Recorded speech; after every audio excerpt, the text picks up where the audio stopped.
예, 하나님 말씀. 예, 오늘은 출애굽기 27장이 되겠습니다.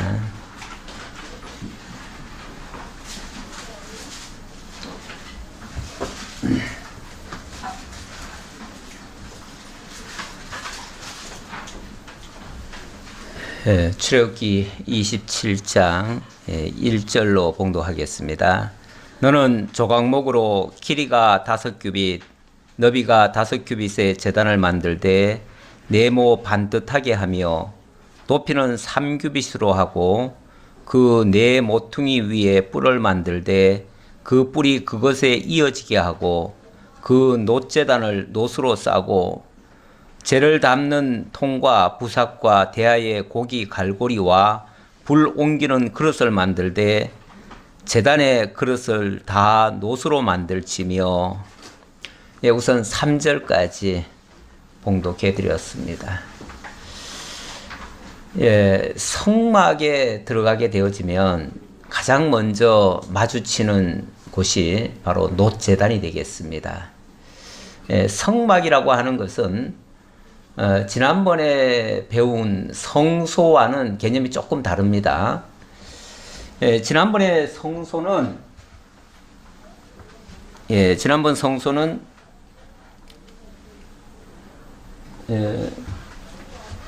지난번에 요걸 얘기했죠, 요거.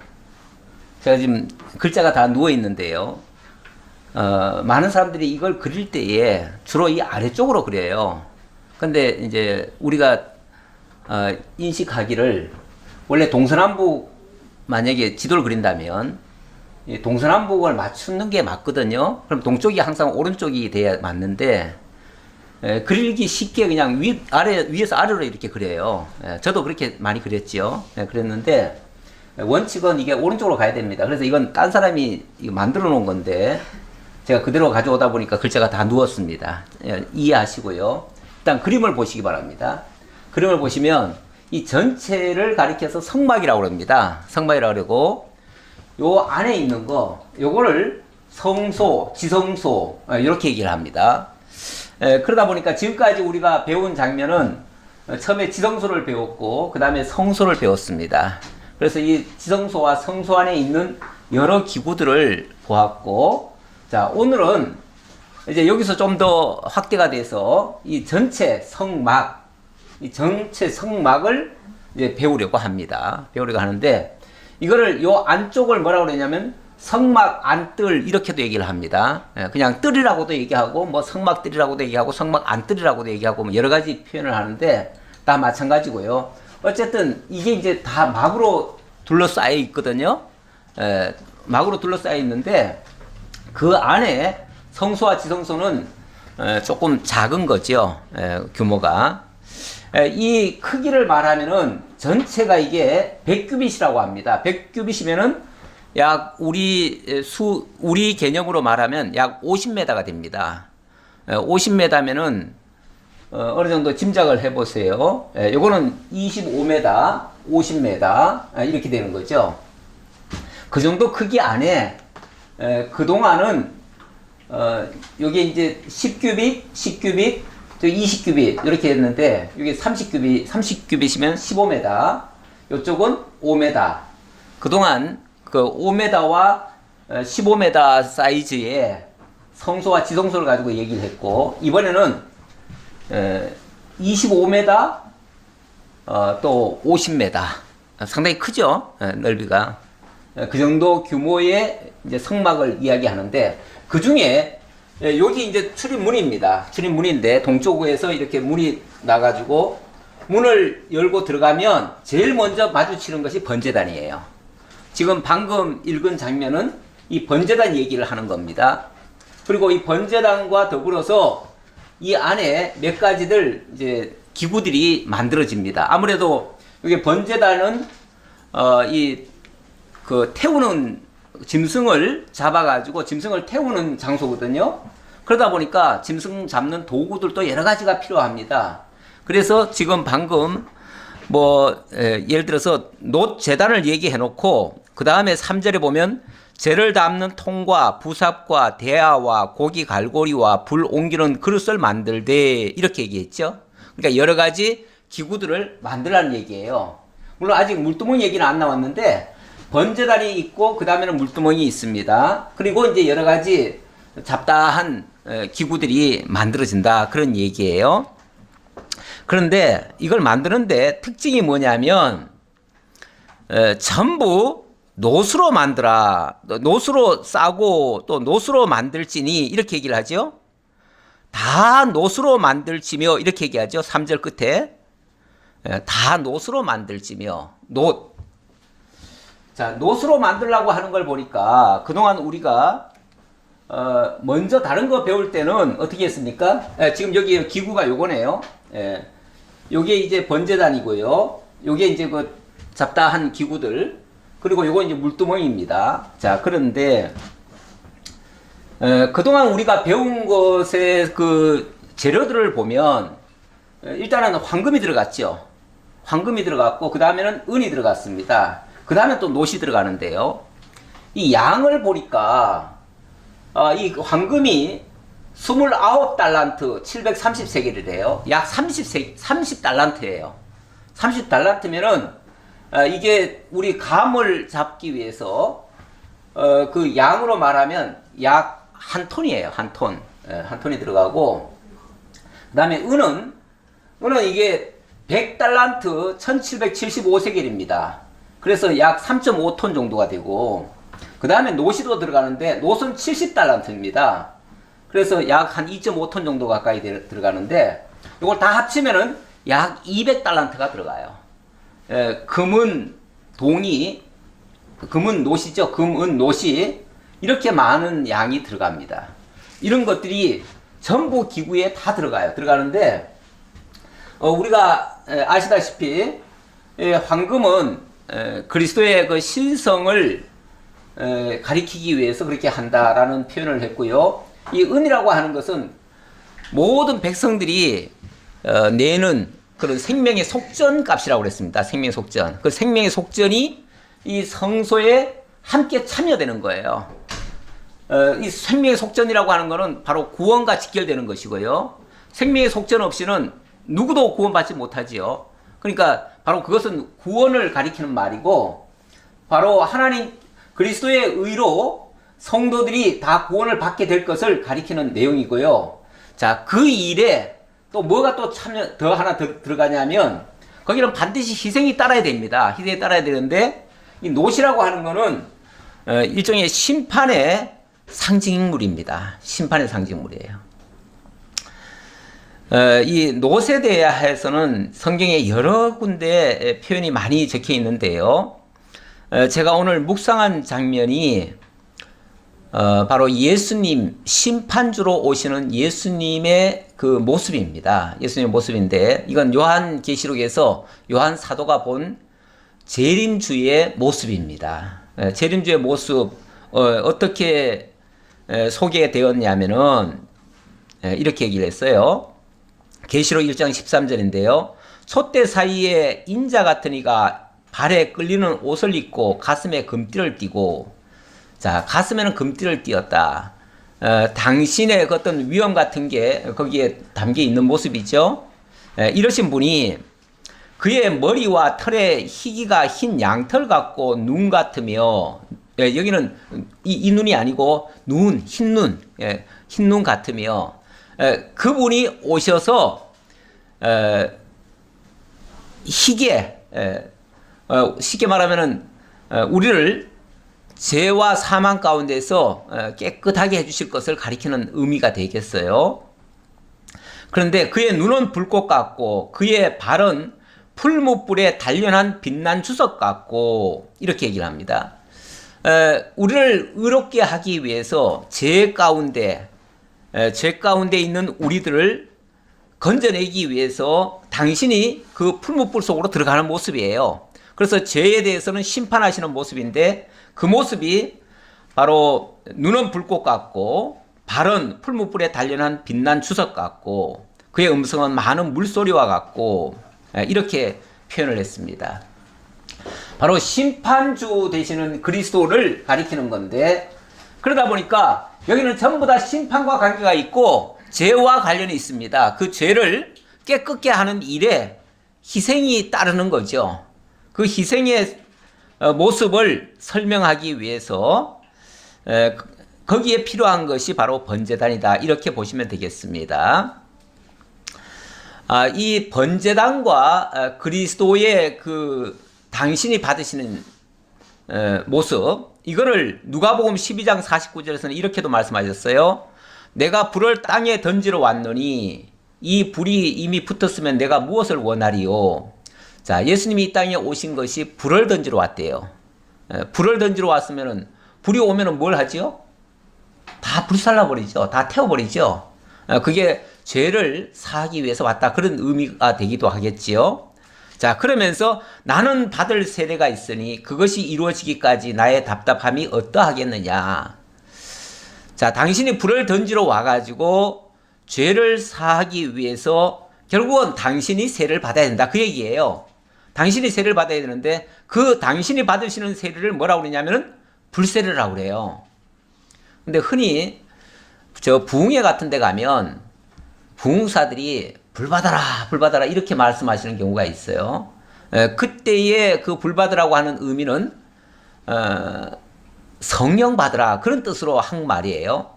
그런데 성령이 불로 물론 뭐 성령이 초대교회 때 임할 때 보면은 불의 혀같이 갈라지는 모습을 보았다. 뭐 이렇게 표현을 해요. 불의 혀같이 갈라지는 모습이라는 것은 불이 막 활활 타오를 때에 막 불이 일렁거리잖아요.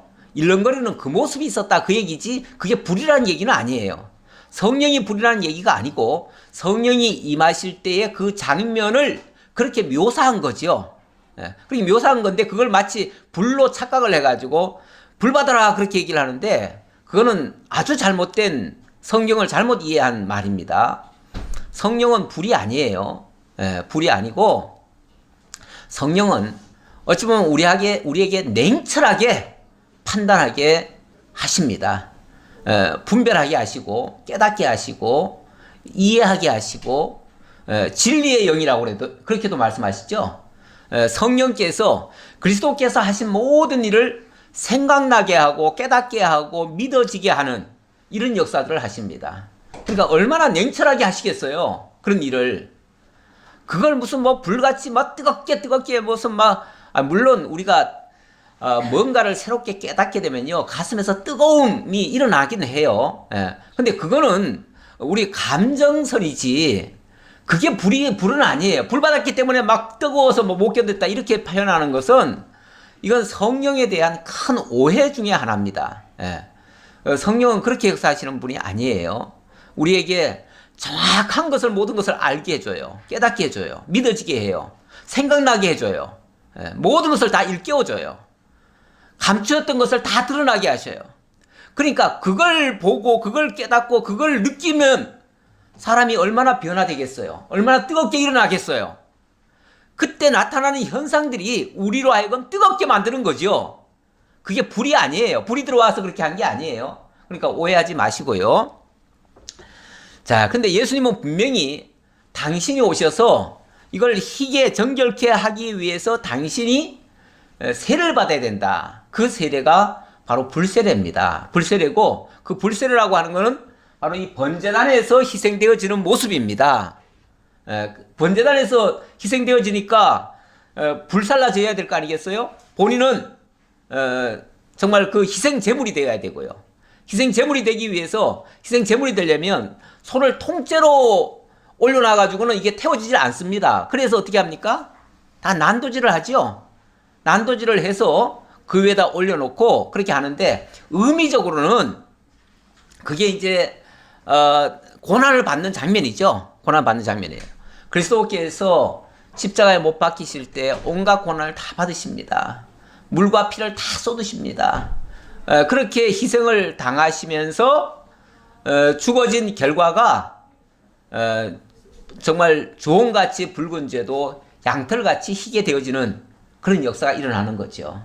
그래서 우리들의 그 모든 붉은 죄를 피로 씻어서 정결케 하셨다. 희게 만드셨다. 우리가 과학적 상식으로는 붉은 피로 씻으면 붉게 될 거 아니에요. 근데 그게 아니고 그게 양털같이 희게 된다는 거죠. 눈과 같이 희게 된다는 거죠. 이렇게 의미적으로 이해를 하셔야지 그걸 뭐 과학적이나 그걸 우리 상식적으로 이해를 하시면 안 됩니다. 그 죄라고 하는 게 실제 뭐 붉은 죄라고 해가지고 실제 붉다는 얘기입니까? 그 뭐 마귀 얘기할 때 마귀를 흉악하게 얘기하니까 무슨 뭐 뿔 달린 것처럼 생각하는데 제가 알기로 마귀는요 뿔 달린 게 아니고 광명의 천사처럼 나타납니다. 광명의 천사처럼 얼마나 인자한 모습으로 얼마나 다정다감하게 우리 곁에 와서 속삭이는지 몰라요. 그러니까 첫사람 아담도 깜빡 속은 거 아닙니까? 만약에 뿔 달려가지고 무섭게 왔으면 속겠어요? 안 속지요. 광명의 천사처럼 지금도 우는 사자같이 우리를 삼킬 자를 찾는다고 했어요.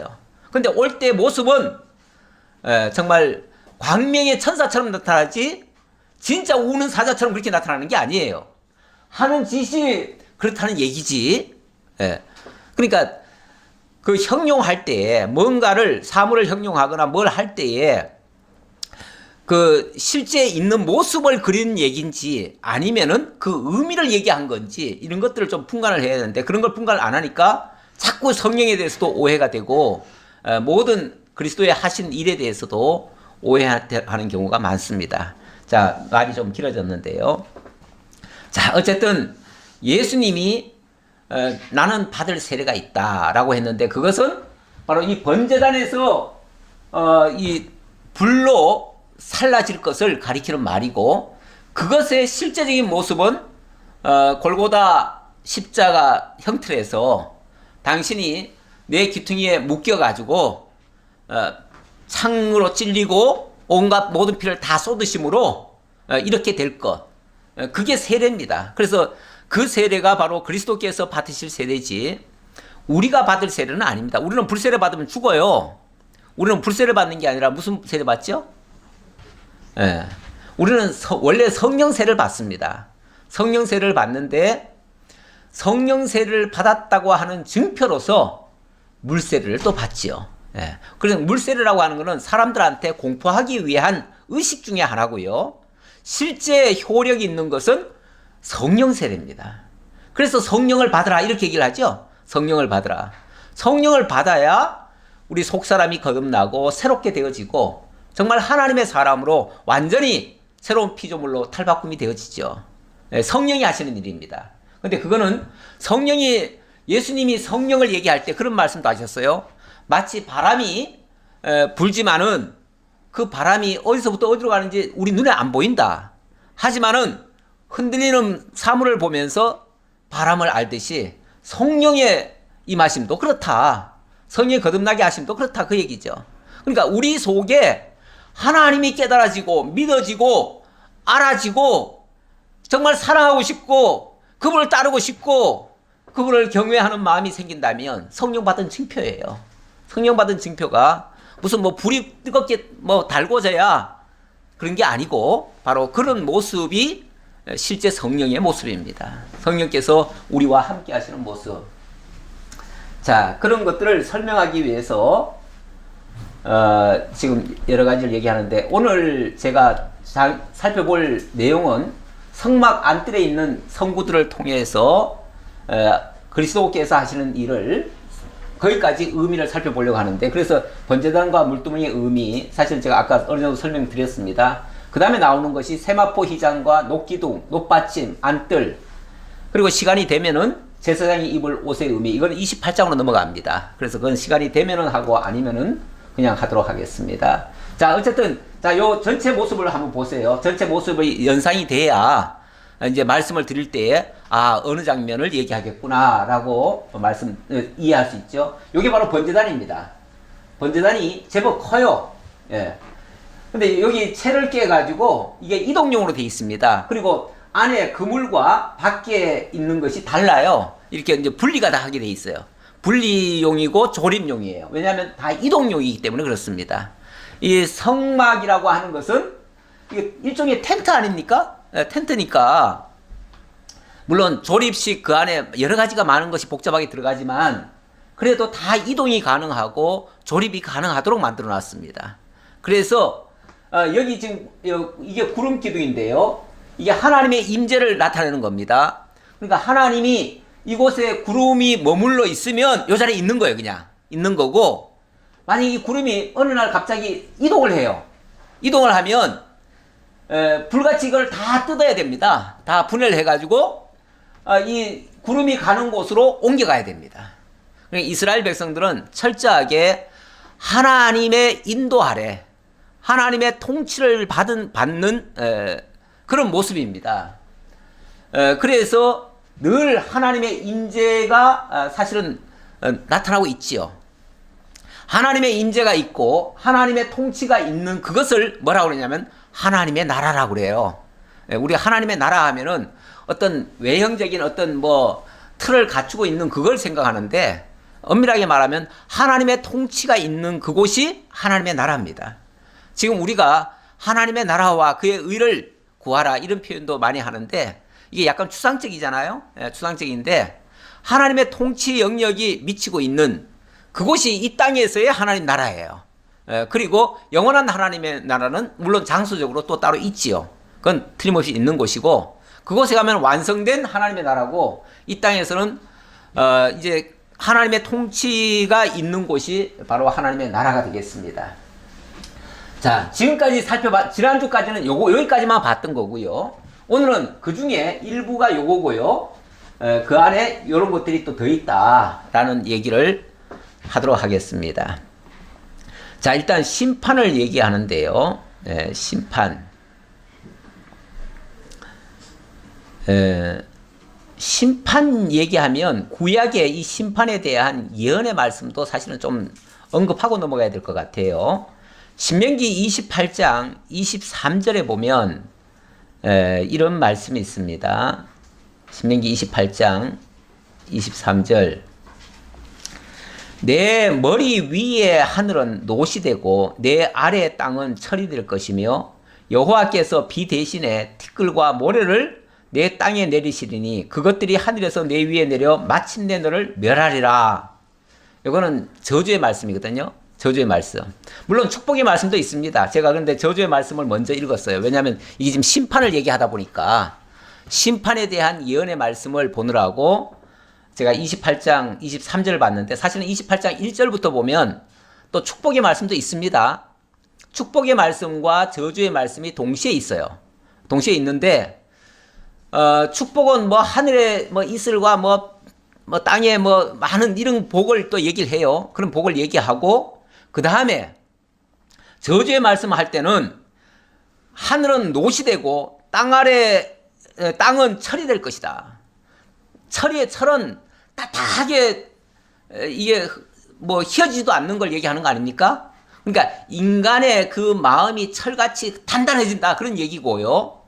하늘은 또 녹같이 완전히 그렇게 굳어져 버린다. 그러면 하늘에서 내리는 이슬도 없어요. 은총이 없다는 얘기예요. 그런 게 없어버리면은 땅은 완전히 정말 사막처럼 바뀌어지고 그렇게 바뀌어지는 거죠. 그렇게 될 것인데, 거기에 보면 조건이 있습니다. 조건이 있는데 무슨 조건이 있냐면, 우리 한번 그거 하나 좀 보고 넘어갑시다. 왜냐하면 이거 조금 중요한 것 같아가지고, 신명기 28장 1절 한번 봅시다. 1절. 그러니까 복의 조건과 저주의 조건이에요. 근데 복의 조건 먼저 보지요. 28장 1절. 내가 내 하나님 여호와의 말씀을 삼가 듣고 내가 오늘 네게 명령하는 그의 모든 명령을 지켜 행하면 내 하나님 여호와께서 너를 세계의 모든 민족 위에 뛰어나게 하실 것이라. 자, 이 엄청난 복이죠. 세계 모든 민족 위에 뛰어나게 하실 거래요. 일단 엄청난 복 맞죠? 그런데 조건이 뭐라고요? 여호와의 말씀을 삼가 듣고 내가 오늘 네게 명령하는 그의 모든 명령을 지켜 행하면, 여기 조건이에요. 그의 모든 명령을, 여기 모든 자를 빼지 맙시다. 이걸 명심합시다.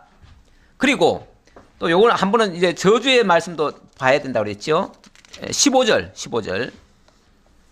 15절에는 저주의 말씀입니다.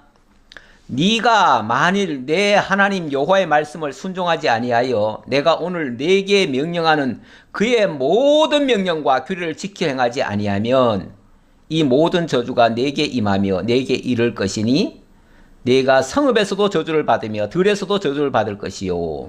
계속 저주 얘기합니다. 저주 얘기가 더 무서워요. 예. 축복의 말씀은 그냥 참 좋구나 하고 넘어가는데 저주의 말씀은 뜨끔해요. 그렇죠?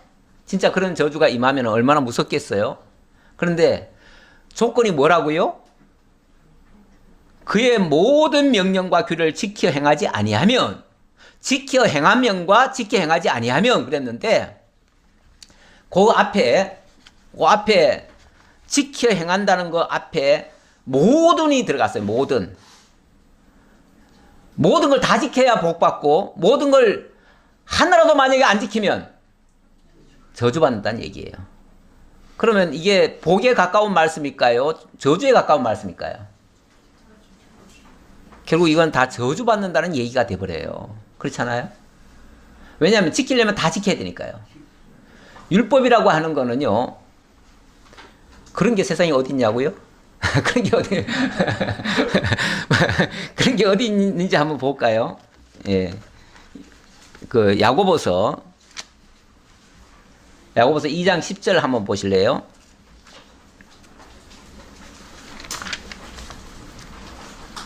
이 장 10절에 보면 이런 말씀이 있습니다. 누구든지 온 율법을 지키다가 그 하나를 범하면 모두 범한 자가 되나니. 뭐죠? 율법이라고 하는 게 수만 가지 되잖아요. 뭐 공식적으로는 하라가 뭐 613가지고 자관 613가지라는 말이 있어요. 예. 하라 하지 말라 이렇게 구분되어 있는데 613가지고 다 하면은 뭐 2000개도 넘을 거예요. 왜냐하면 이걸 다 세분화해 놔가지고 2000개가 넘을 텐데, 예를 들어서 2000개라고 합시다. 그냥 613가지로 하죠. 너무 많이 해놓으면 너무 힘드니까. 613가지 중에서 612가지 지키고 한 가지를 못 지켰어요. 그럼 뭐가 되죠? 못 지킨 걸로 인정이 돼요. 지킨 걸로 인정되는 게 아니고 99.99%를 지켰으니까 지킨 거 아니냐, 그 정도면. 하나님은 그렇게 보시는 게 아니고요. 그 중에 하나만 못 지켜도 다 못 지킨 걸로 봐요. 그래서 야고보가 그 말을 한 거예요. 온 율법을 지키다가 그 하나를 범하면 모든 범한 자가 되나니. 모두 범한 자가 되나니. 예. 그래서 아예 그 율법을 지킬 생각하지 말고, 그래서 12절에 보면 이렇게 말합니다. 야고보서 2장입니다. 너희는 자유의 율법대로 심판받을 자처럼 말도 하고 행하기도 하라. 자유의 율법대로 심판받을 자처럼 말도 하고 행하기도 하라. 예. 아예 심판받을 걸 전제하고, 그래서 말을 해야 된다. 그러면서 긍휼을 행하지 아니하는 자에게는 긍휼 없는 심판이 있으리라. 긍휼은 심판을 이기고 자랑하느니라. 그러면서 마지막은 결국 긍휼로 돌아가네요. 긍휼만이 이 모든 율법의 모든 것을 이길 수 있는, 그리고 이기고 자랑할 수 있는 것이다. 근데 긍휼이 뭐죠? 긍휼은 다른 말로 하면 그게 사랑이에요. 결국 사랑만이 이 모든 율법을 이길 수 있고 나머지는 다 지는 거다, 그 말이죠. 내가 율법을 지켜서 의롭게 되려고 하면 천하 없어도 안 되고 사랑으로는 가능하다, 그 얘기인데, 결국 그 사랑도 결국 그리스도께서 하신 사랑이죠. 그리스도께서 우리를 모든 율법에서 우리를 구원하신 것이 당신의 사랑으로 하신 것이다. 그 사랑이라고 하는 것은 죽기까지 사랑한 거 아닙니까? 자기를 대신 희생하신 거 아닙니까?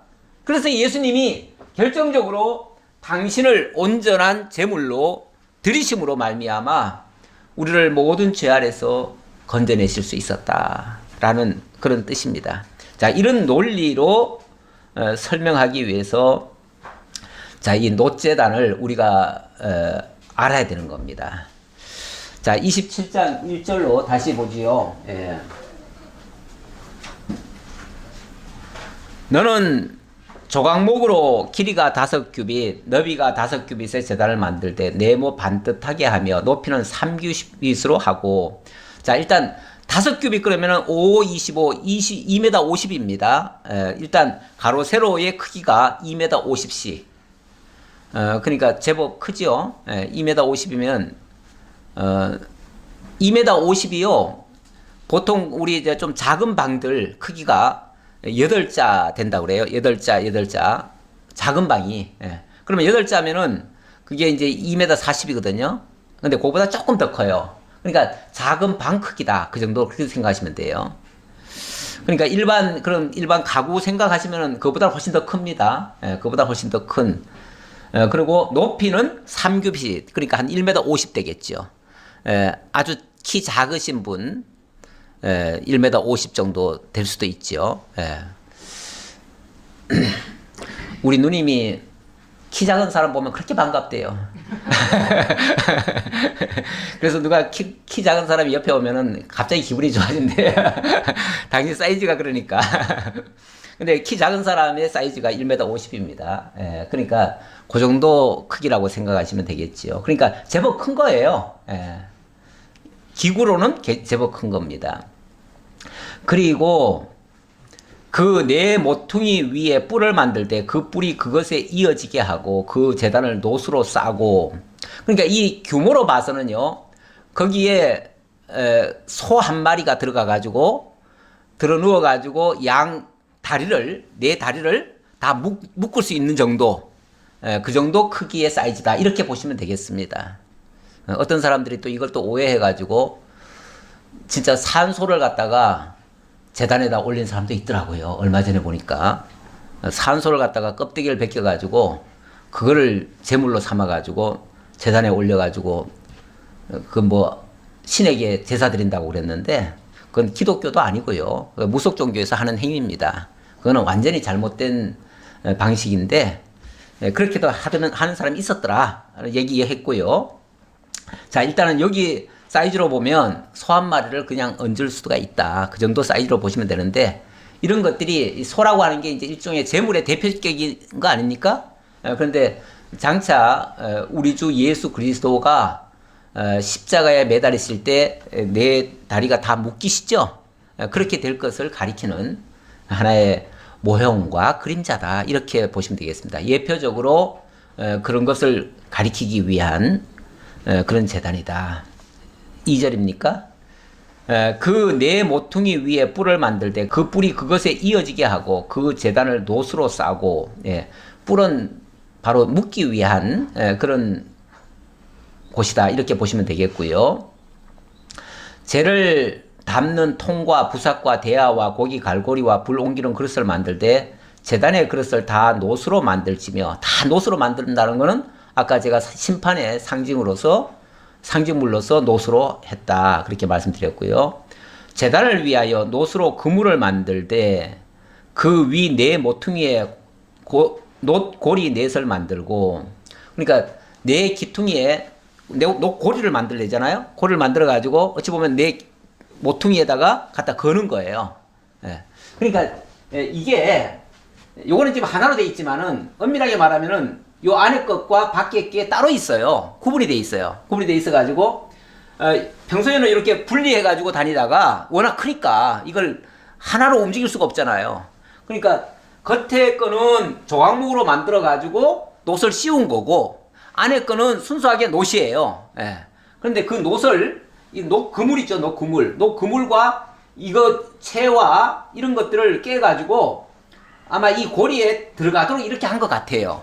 그래서 저는 그게 이제 어떻게 보면은 짐승을, 그 재물을 그 재단에다가 묶는 그런 모습이 아닐까, 저는 그렇게 생각을 했습니다. 자, 어쨌든 뭐 그런 의미들을 조금씩 다 담고 있으니까요. 그렇게 우리가 생각해 보면 좋겠고요. 그물은 재단 주위 가장자리 아래 곧 재단 절반에 오르게 할지며, 그러니까 이 그물의 사이즈가 이렇게 얹었을 때 이게 따로 분리가 된다고 그랬죠? 얹으면은 이게 한 절반쯤 내려가도록 그렇게 했다.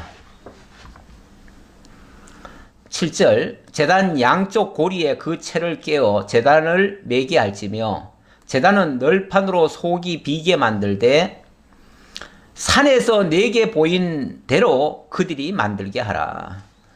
산에서 내게 보인 대로 결국 하나님께서 다 보여주시고 보여주신 그것을 행하게끔 그렇게 하셨다는 거죠.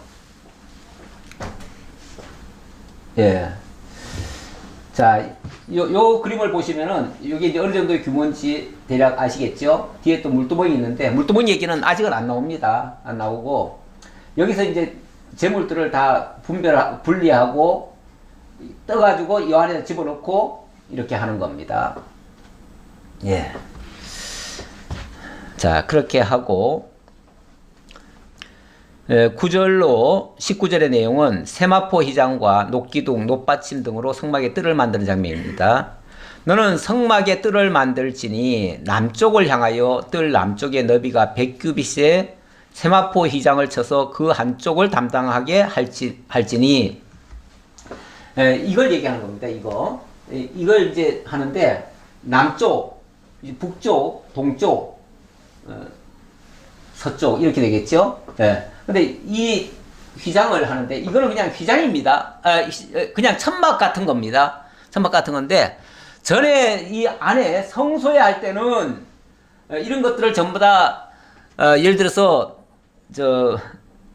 청색, 자색, 홍색 실, 배실 이렇게 네 가지 실을 넣어가지고 직조를 했죠.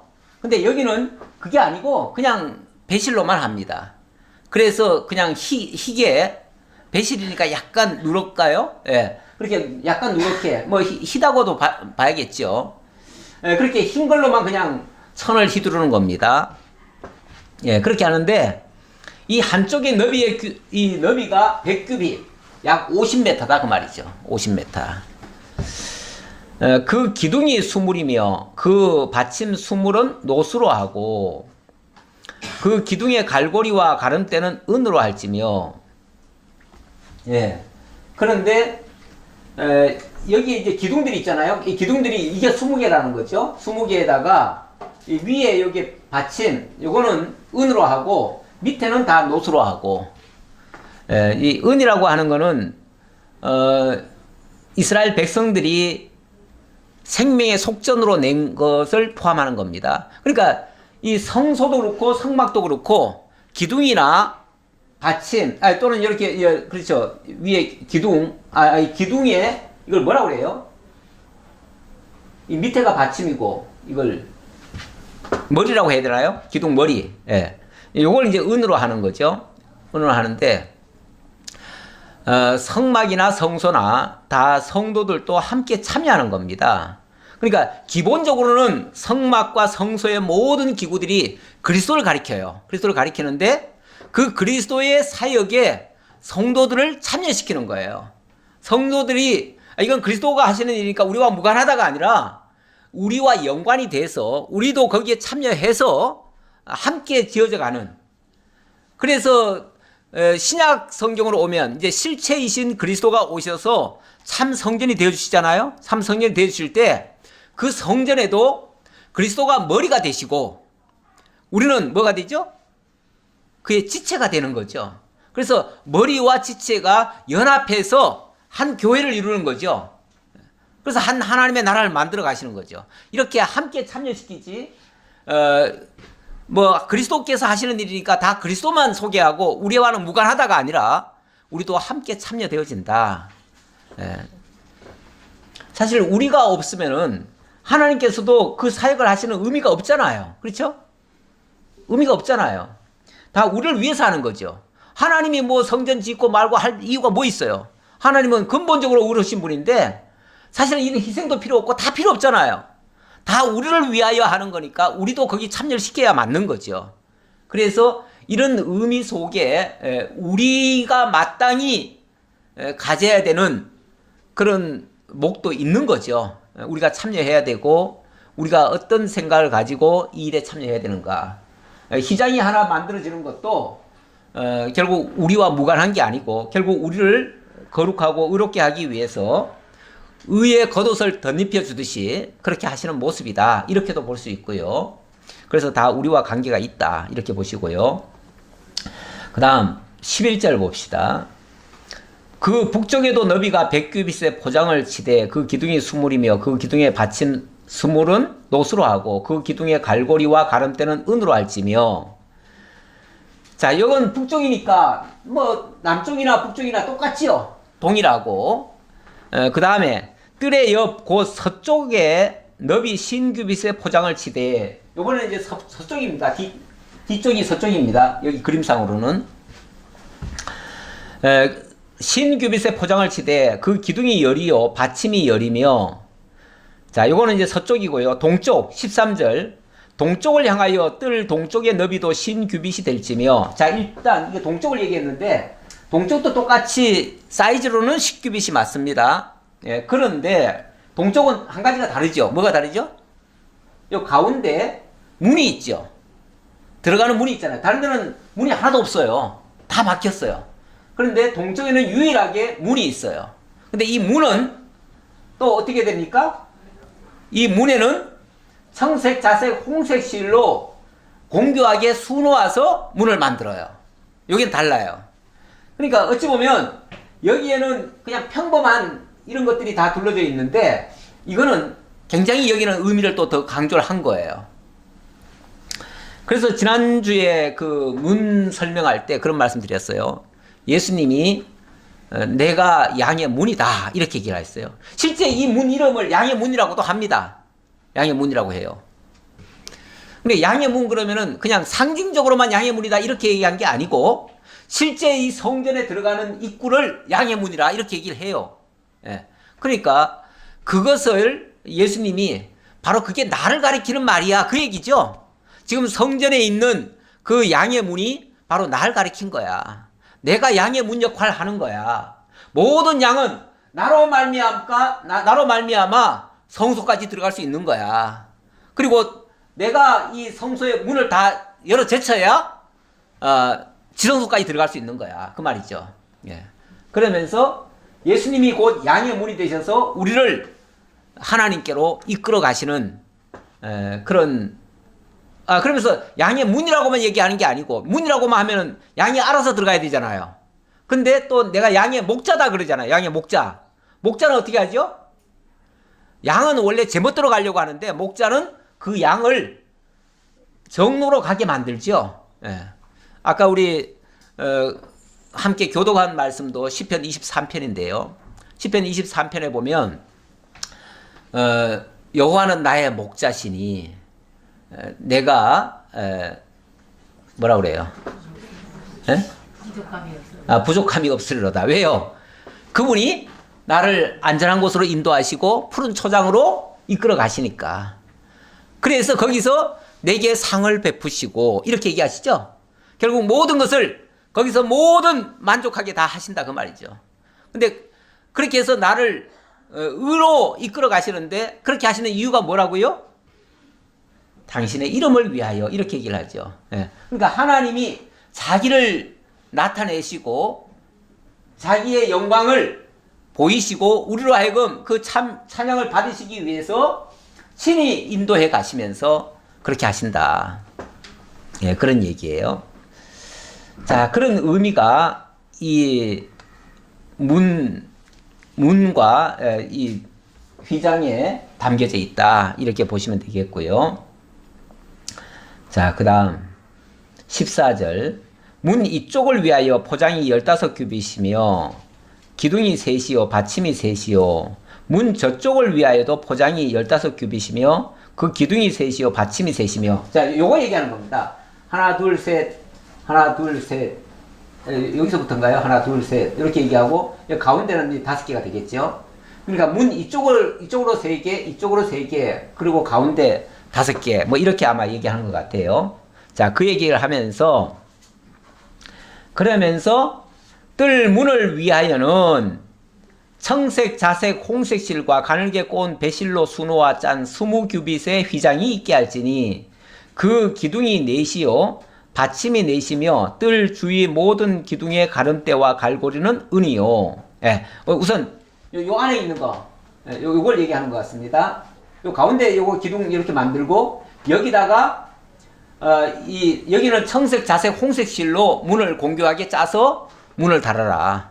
그러니까 단순히 가로막는 휘장과 열고 들어갈 수 있는 문은 다르다 그 얘기죠. 다르는데 이 문은 어찌 보면 좀 영화롭고 아름다운 그런 모습을 띠고 있습니다. 그 모습을 띠고 있는데 그게 바로 그리스도가 우리의 문이 되어질 것을 가리키는 그런 의미가 담겨서 그렇습니다. 자, 그 다음 뜰 주위 모든 기둥의 가름대와 갈고리는 은이요 그 받침은 노시며 뜰의 길이는 100규빗이요 너비는 50규빗이요 세마포 휘장의 높이는 5규빗이요 그 받침은 노시며 성막에서 쓰는 모든 기구와 그 말뚝과 뜰의 포장 말뚝을 다 노수로 할지니라. 다 노수로 할지니라. 그러니까 이 모든 것들이 여기에 들어가는 모든 것들이 다 노수로 되어졌다. 그러니까 뜰은 한마디로 말해서 심판을 상징한다 그 얘기예요. 심판을 상징한다. 그래서 노수로 해야 된다. 심판을 통해서 이루어지는 결과는 의가 되겠죠. 그래서 심판을 상징하기 위해서 일단은 전부 다 노수로 해라. 그렇게 말씀하셨고요. 그 다음 20절로부터 21절 여기는 이제 어찌 보면 이 장면의 이제 마무리죠. 마무리라고 볼 수 있는데 이렇게 되면은 사실은 성막이 거의 다 만들어진 거 아닙니까? 그렇죠. 다 만들어졌어요. 다 만들어졌으면 이제 이거를 다 설치를 해야죠. 지금까지는 이거 만드는 식양이었습니다. 식양이라고 하는 거는 설계도죠. 설계도였고 이렇게 만들어라 했으니까 자, 그 식양을 주시고 이제 만들었겠죠. 만들었으면 그 다음에 어떻게 해요? 만들었으면 다 조립을 해야죠. 이제 완성품을 만들어야죠. 그래서 완성해서 이제부터 본격적으로 이걸 이제 운영을 해라 그런 얘기겠죠. 자, 20절입니다. 너는 또 이스라엘 자손에게 명령하여 감나무로 짠 순수한 기름을 등불을 위하여 4개로 가져오게 하고 끊이지 않게 등불을 켜되. 자, 그 다음 장면은 여기 이제 등불을 켜라는 거예요. 요거는 이제 성소 안입니다. 성소안. 요 뒤에 지성소까지 있고요.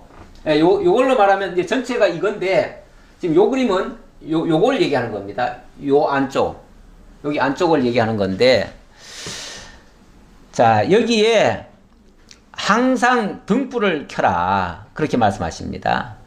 등불의 기름은 감람으로 짠 순수한 기름 이렇게 얘기를 했고요. 감람. 원래 감람이란 말 자체가 짜내다 뭐 그런 의미가 있다고 그래요. 예수님이 왜 감람산에 가셔서 기도를 하시는데 땀방울이 핏방울이 되도록 뭐 그런 기도를 하셨다 그렇게 표현을 하시죠. 마치 짜내듯이 그런 기도를 하셨어요.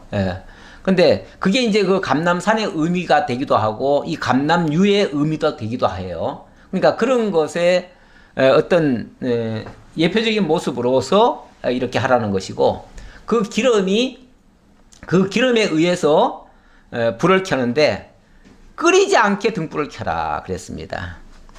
그리고 아론과 그의 아들들로 해마간 증거궤 앞 휘장 밖에서 저녁부터 아침까지 항상 여호와 앞에 그 등불을 보살피게 하라. 여기 증거궤 앞에 그랬습니다. 증거궤 앞에. 그러니까 증거궤는 못 들어가요. 못 들어가고 여기는 대제사장이 1년에 한 차례밖에 못 들어가고 나머지는 요 안에는 제사장들이 들어갈 수 있습니다.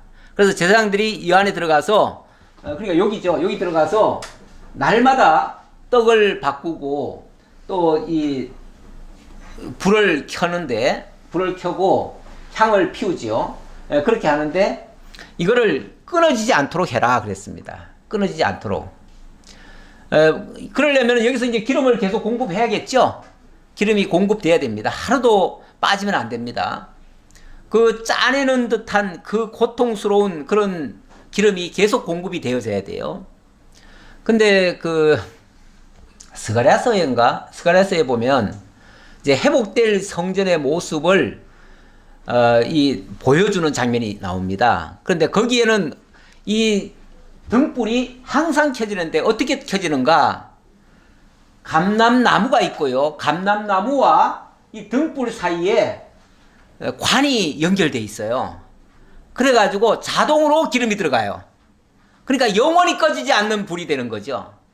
이런 모습을 그건 물론 꿈속에서 보여준 거예요. 하나님이 계시로 보여준 거예요.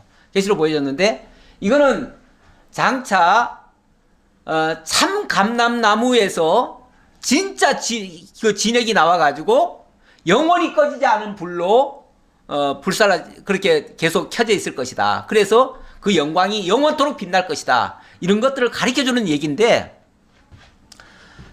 이게 이제 실체로 오셨죠. 그 실체로 오신 분이 바로 예수 그리스도시고 예수 그리스도가 참 감람나무처럼 당신이 진액을 내셔서 그 등불을 항상 켜십니다. 그래서 예수님이 그러니까 그 등불은 엄밀하게 말하면 예수님인 거예요. 이제 요한계시록에서는 요한 사도가 본 또 장면을 얘기를 하는데 요한 사도는 천국을 봤죠. 천국을 봤는데 천국에 가보니까 태양이 없더래요. 그런데 항상 밝더래요. 그래서 왜 밝을까 해서 봤더니 예수 그리스도가 등불이더라는 거죠. 예수 그리스도가 등불이더래요. 그러니까 그리스도 자체에서 그렇게 빛이 나가지고 온 세상을 다 밝게 만들더라는 거죠. 천국이라고 하는 곳은 따로 태양이 있는 게 아니라 예수 자체가 바로 빛이더라. 그래서 그 예수님이 이 땅에 오셨을 때 요한 사도가 그렇게 외쳤죠. 참빛, 참빛이 세상에 왔다. 그런데 사람들이 그 빛을 모르더라. 왜냐하면 자기들이 어둠 속에 있으니까 빛을 알 수 없더라. 이렇게 얘기를 하죠. 물론 그때 그 빛이라고 하는 거는 실제 이런 등불을 얘기하는 건 아니죠. 등불을 얘기하는 게 아니고 참빛, 참빛을 뭐로 설명해야 될까요? 참빛, 근원적인 빛이에요. 근원적인 빛인데 지금 우리가 켜는 빛들은 다 이거 어찌 보면 뭐 반사체거나 아니면 발광체이긴 하지만 인위적으로 만든 발광체죠. 이런 것들은 원료가 공급되지 않으면 다 사그라드는 것들이죠. 그런데 그리스도에게서 나오는 빛은 영원히 사라지지 않는 빛이고 그 빛은 영광의 빛이 되겠죠. 하나님의 영광의 빛이 되겠죠. 그 빛이 우리에게 오면 우리에게도 영원히 꺼지지 않는 빛이 켜지고 우리도 그 참 그리스도 안에 참여하게 되는 것이죠. 이렇게 해서 아론과 그의 아들들로 해막한 증거궤 시장 앞에서 전부터 아직까지 항상 요 앞에 등불을 보살피게 해라. 이는 이스라엘 자손이 대대로 지킬 규례이니라. 대대로 지킬 규례이니라. 이렇게 해서 항상 켜지는 등불. 이 불, 여기서 만약에 다른 불을 드린다 그러면 어떻게 될까요? 다른 불을 드리면은 이제 문제가 생기죠. 사실은 이 아론의 두 아들이 처음에는 뭣도 모르고 다른 불을 드렸다고 그래요.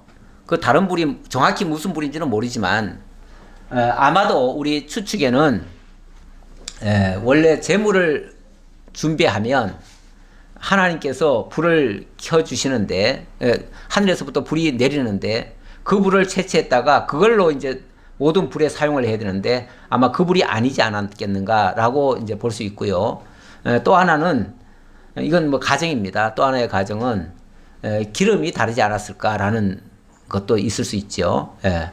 본래 그 순수한 그 감람유가 돼야 되는데 감람유 아닌 기름으로 했을 때 그러지 않았을까라고 볼 수 있는데 어쨌든 바로 그리스도를 가리키는 참빛이 항상 성소 안에 켜져 있다. 사실은 이 불이 켜지기 지금은 굉장히 밝고 아름답고 이게 황금으로 다 있으니까 불이 켜지면 굉장히 아름답겠죠.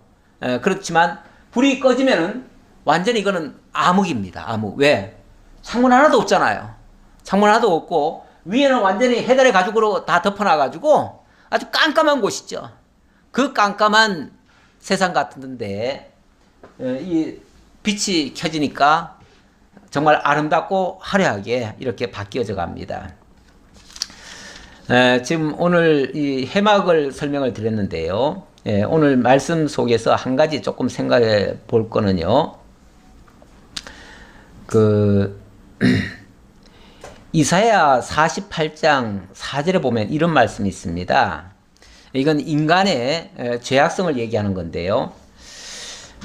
내가 알거니와 너는 완고하며 내 목은 쇠의 힘줄이요 내 이마는 노시라.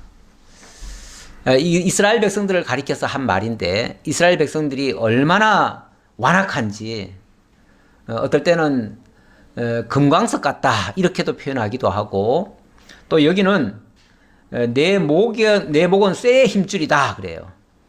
목이 쇠로 만들어졌대요. 그리고 이마는 또 노시래요.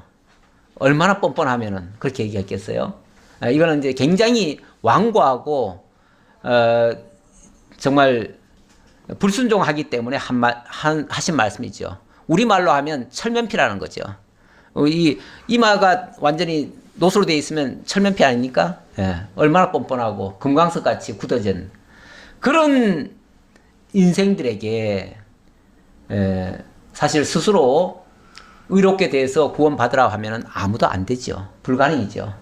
그런데 그리스도께서 대신 그 모든 짐을 대신 짊어지시고 당신이 희생해 주심으로 그 녹과 같은 것들이 다 이제 그 눈과 같이 희게 되어지고 붉은 죄악들이 다 깨끗하게 이렇게 바뀌어져 가는 그런 과정을 이 성막 속에서 담고 우리들에게 교훈적으로 보여주고 있다. 이 모형과 그림자적인 것이 실체이신 우리 주 예수 그리스도로 완성이 되었다라는 말씀까지 드리겠습니다. 기도하겠습니다. 아버지 하나님 감사합니다. 오늘도 하나님이 하신 일이 얼마나 정교하고 또 우리가 감히 추측할 수 없는 그런 엄청난 일을 하나님께서 설계하시고 그 속에 우리도 함께 참여시켜 주시고 또 구원해 주시니 참으로 감사합니다. 정말 금강석 같이 굳어지고 철의 힘줄 같이 그렇게 무지몽매한 저희들을 하나님께서 그리스도의 대속의 피로 정결케 해주시고 부드럽게 하시고 옥토로 바꾸어 주시고 모든 것을 다 새롭게 만들어 주신다는 사실 오늘도 말씀을 통해서 확인했습니다. 저희들의 모든 죄악 날마다 주님 앞에 물두멍에서 우리의 죄를 발견하고 씻어내듯이 말끔히 제거하는 저희들이 될지언정 완고함으로 나아가지 않도록 주님께서 함께해 주옵소서. 모든 걸 감사드리옵고 예수님 이름으로 기도하옵나이다. 아멘.